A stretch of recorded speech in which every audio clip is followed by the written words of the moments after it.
I'm Victor, and so today I'll be going over the Beats Studio Buds. So without further ado, let's dive right into it.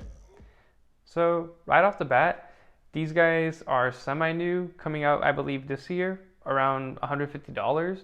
So Apple has them definitely around that Apple AirPod market and their price range, but more into that later. Having owned these guys for a while and using them, you could definitely notice that they're there.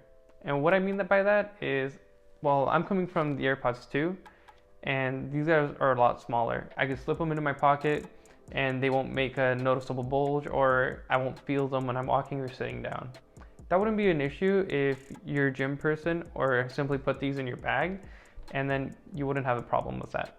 But for me, I don't usually carry a bag everywhere I go, so form factor is definitely something I look into for headphones. Moving on from their size, one thing that they do have going for them for $150 is going to be active noise cancellation.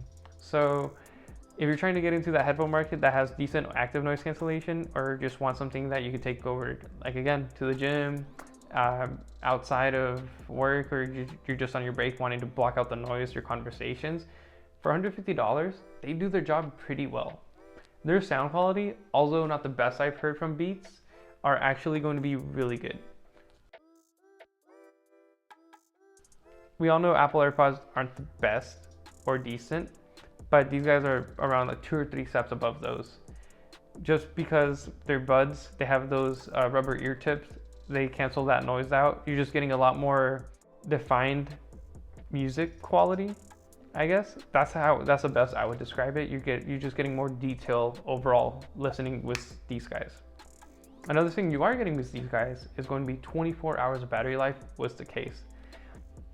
4 hours if you have active noise cancellation, and then 20 hours along with that active noise cancellation, which isn't bad overall. I don't find myself charging these guys too often or wanting to play music and finding them dead. That just doesn't happen. One last positive thing about these Beats is that they charge through USB-C.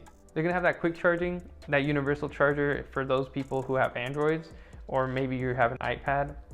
They're just gonna be overall just better. So who are these headphones for? Apple clearly has dominated the headphone market on their side with their AirPods. AirPods Pro still being the best and a little bit better sound quality against these guys. But I really see these for the gym goers or even Android users. Android users still have the full functionality, even with the buttons on their side where you're able to play, pause, and skip tracks just by tapping on the sides. So you're not gonna be missing out on any functionality there. You're going to be getting that active noise cancellation as mentioned before, and all for the same price range of the $150.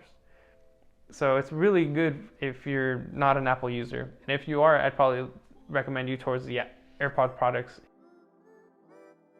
Other than that, there's not much to say about these guys other than that they sound great, and I already said who they're for. If you're Apple, go Apple. If you're Android, do try checking these out if you can. If your friends have them, take a listen to them. You might like them.